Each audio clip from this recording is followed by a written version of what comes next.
Hello, hello. Hi, everyone. This is Dr. Zhana.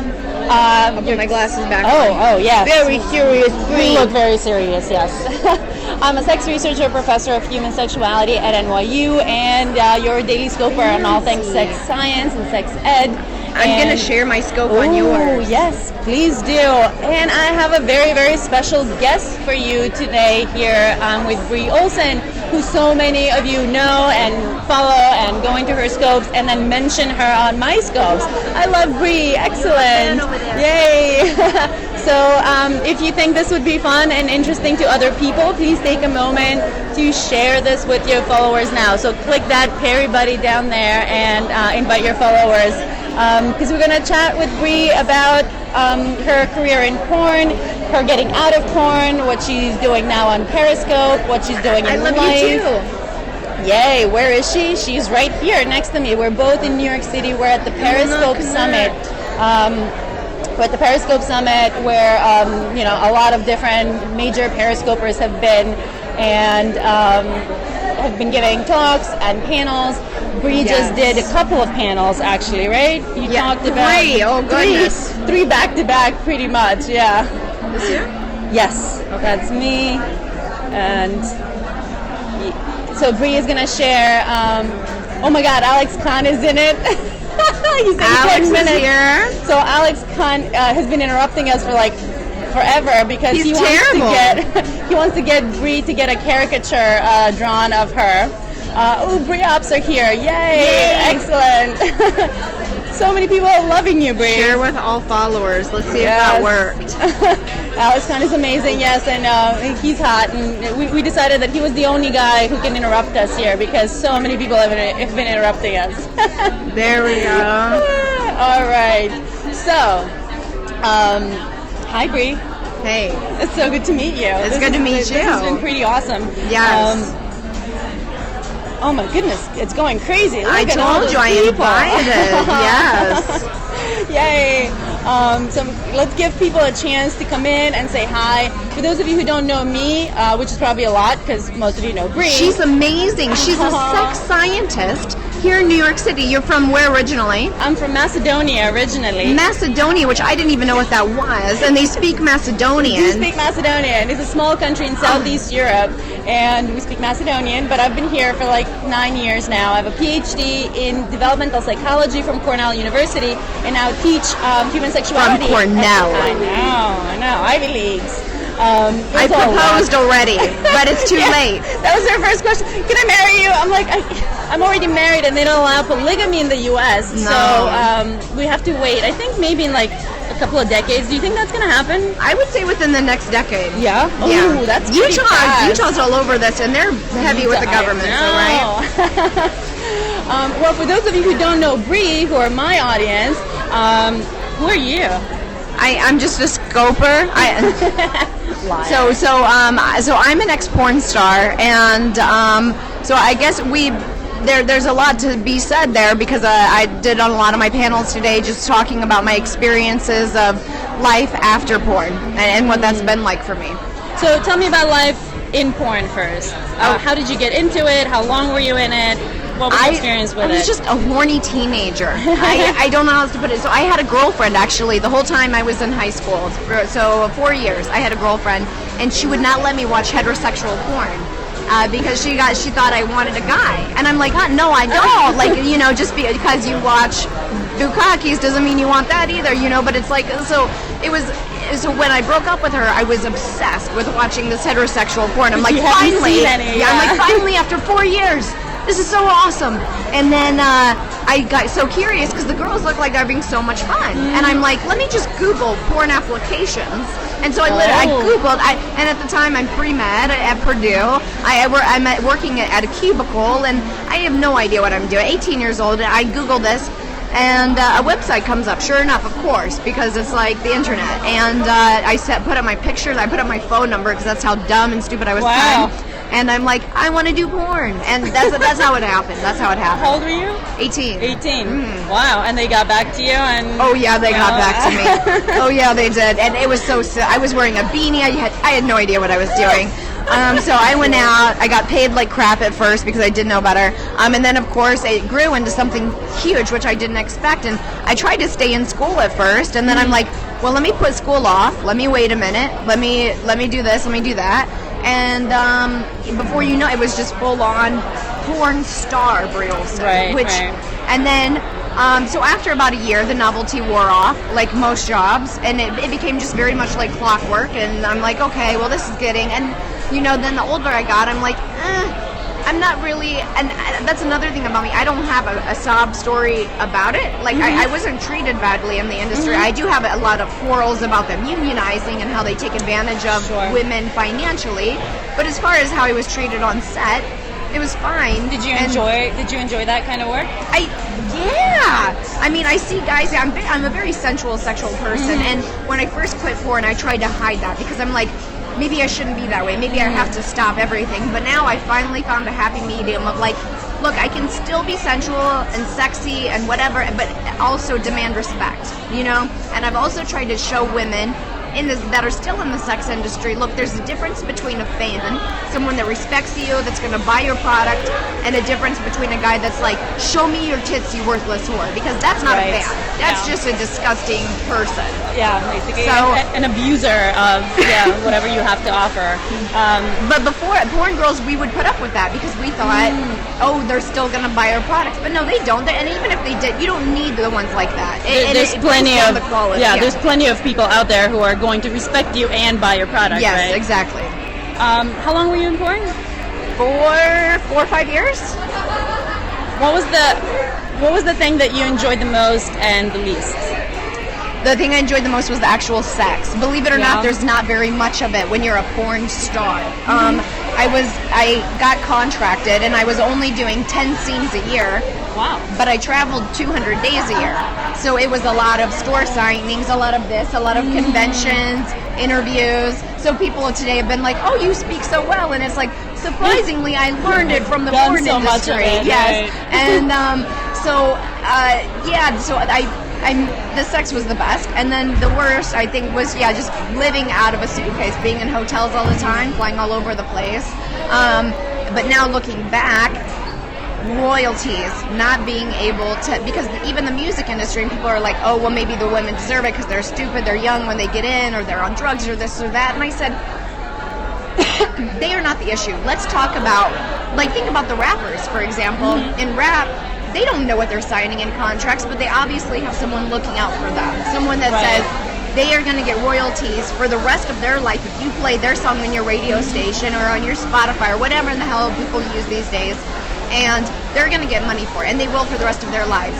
We don't have that in the porn industry. We have nothing. So once we leave, and I feel like it's the worst for out of everyone. We should be good because we paid a huge price to have that on the internet, especially the internet era. More than anyone else in visual media, right? Right. So to have those images for the rest of your life on the internet and not have any financial recovery from that is insane. And especially if you think about the fact of how difficult it is to get jobs. I can never work with children. I can never work in the health field. There's so many positions I cannot be a part of. Now, and so it's like to not be taken care of financially after the fact is crazy. That is crazy. Yeah, that is annoying. Okay, any questions about her life during porn? That really sucks. Any questions for Bree about her life? Because I want to transition into afterwards and how she got out of that, why she got out of there, and has she seen my site? I don't think she has. She just met me, but I hope she will. Is she married? No. But it honestly, it hasn't. No, she wanted to marry me. Remember? I did. I asked. And I got turned down always, right, guys? Did you make a good living doing porn? Oh, I made between $30,000 and $60,000 a month, and people don't realize the amount of money I walked away from. It's not like my career died down and then I left. I left. The next question: did you save any money? No, of course not. I came from trash. Like, I was absolutely nothing growing up, and as most porn girls are, it's not like you have a great support system. If we did, You think if I had a loving and doting mother and father saying, please don't do porn, like I would still be like, fuck you, mom and dad, I'm going to go do it? Of course we don't have anyone. That's why we get into this kind of situations in the first place. And I'm so easy on losing my train of thought. I have ADD so bad.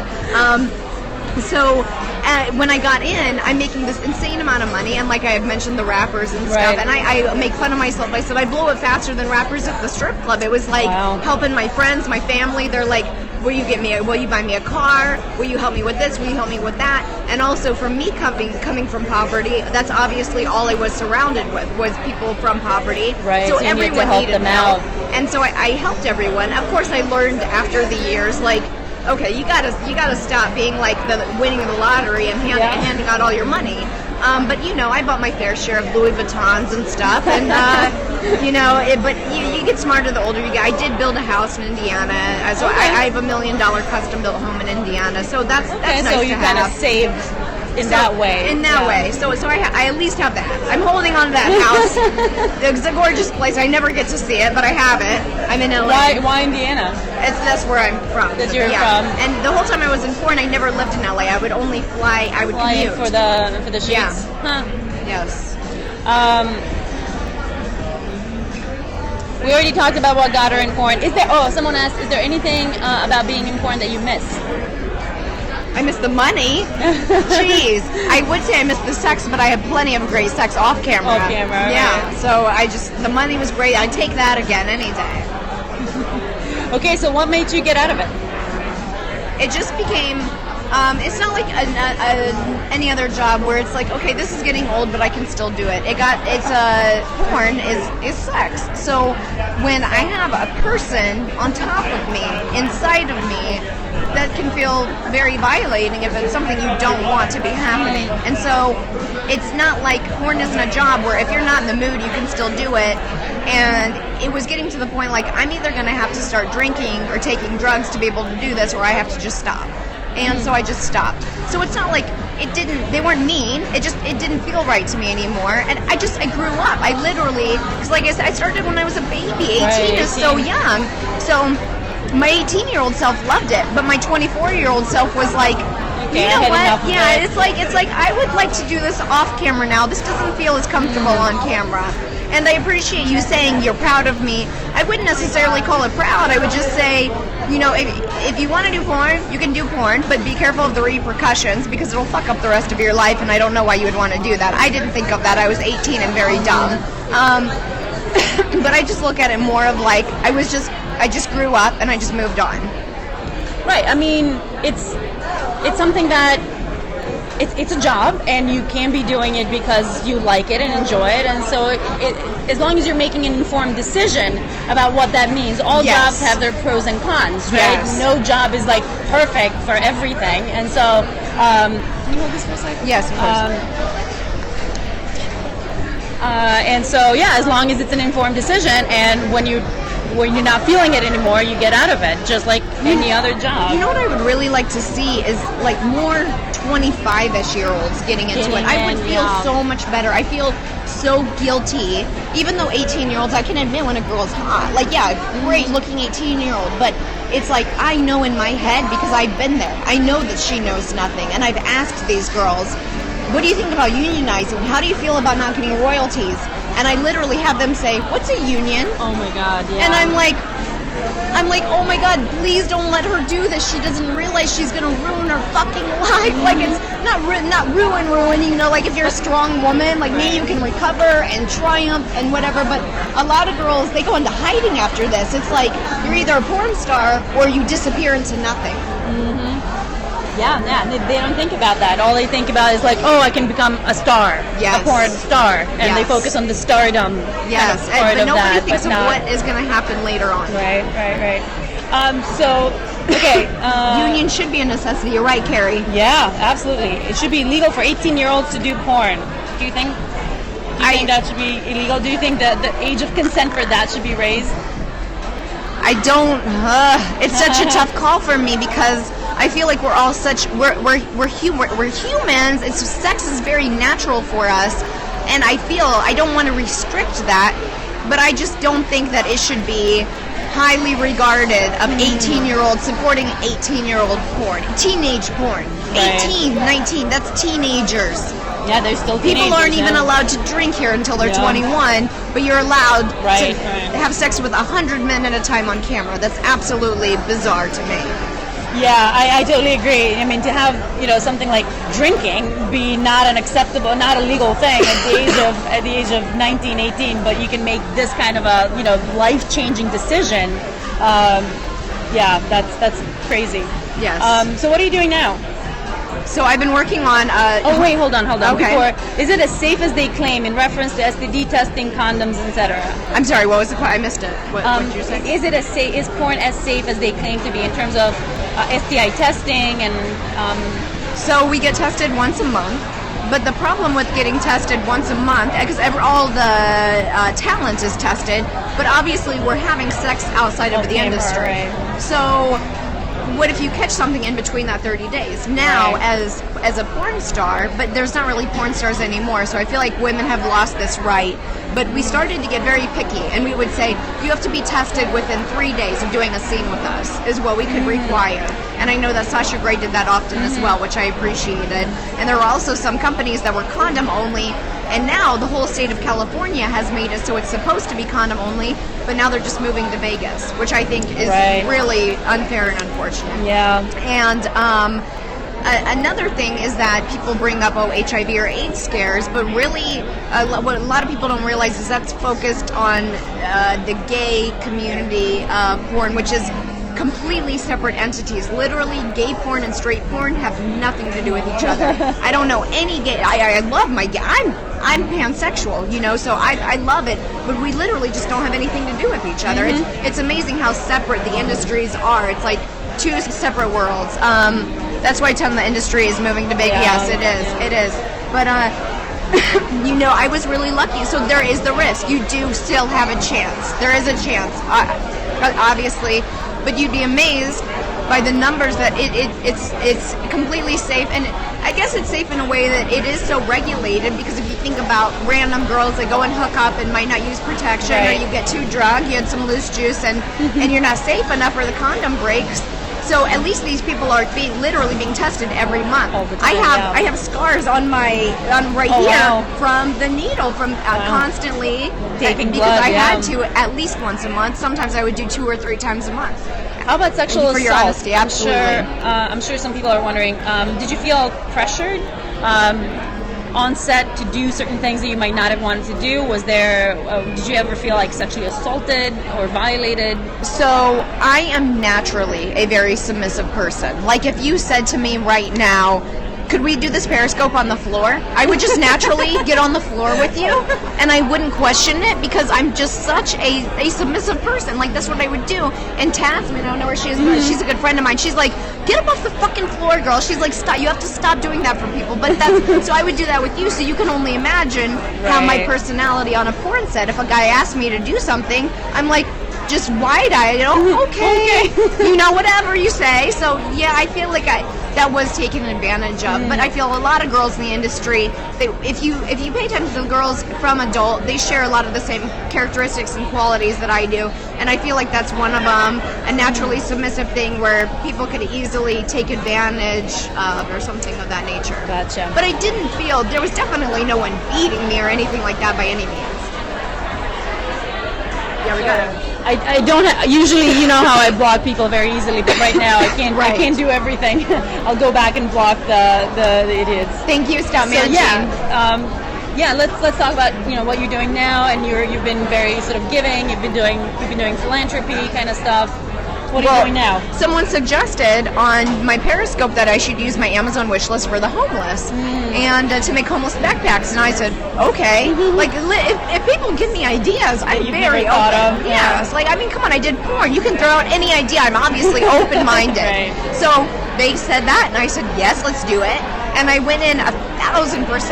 And what's great about my homeless project is that so they can send in through the Amazon wish list, or now I did also a money program as well, so they can just send direct cash, and they get to see me open each box, pull out the deodorants, and I say exactly who it's from, who donated God, that's what. lovely. They see it go into the backpack, And I'd be up till 3, 4 o'clock in the morning filming these. Well, I really don't know where it went, though. It's kind of just up in the air of what happened to it. But they get to see every single thing, and that's the coolest part. Where can people find that and donate and help with the Homeless Project? So it's just on my Periscope at Bree Olson, and then my Twitter is at Bree Olson, and I'm always and my Instagram at Bree Olson. And I'm always posting stuff about it, and I mean, we don't have one specific site. We've been winging it, you know. Okay. I'm not a full blown entrepreneur like many of the Periscopers here with funnels and lists. Yeah. No, I'm just like I just do it because I'm having it feels good. It feels really freaking good to do. That's it. That's all I got, you know. So what do you do now? I mean, like, what do you do for a living? So, I run a merchandise website, breeolson.biz. As I said, we make no money from the adult industry. Yeah. So I've been on the cover of Playboy. I take advantage of that. I sell personalized signed merchandise. So like, and it's actually people would not believe how much money I make from this thing. But I get so many requests each day. Hey, can you sign a picture for me? And they'll, or can you sign a magazine? Can you sign this, sign that? And I'm like, God, I should be charging for this. Yeah. So finally, I created a website where I do. And I say, here's all my DVDs. And now the DVDs are almost gone, thank God. I'm done with who buys DVDs anyways, right? DVDs. Someone was. But so anyways, I'm like, here's all my stuff. You can buy it, and I'll sign it, personalize it to you. They can even pick out, like, what do they want it, PG-rated, R-rated, X-rated, the type of message.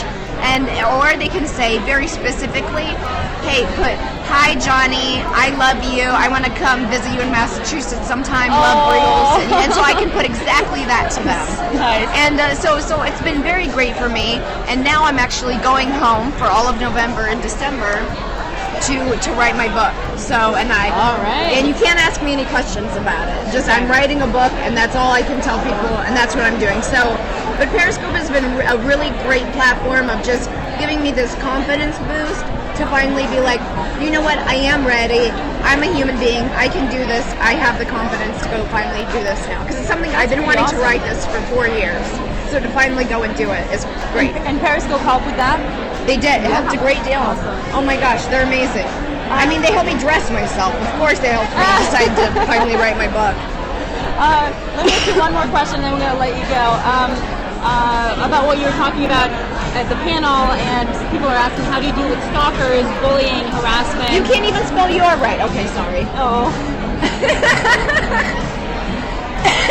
That's how I deal with it. I just correct their grammar.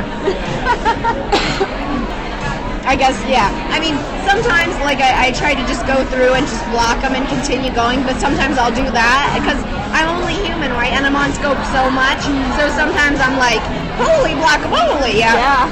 So sometimes I make a little thing of it because I am emotional, and I have my moments.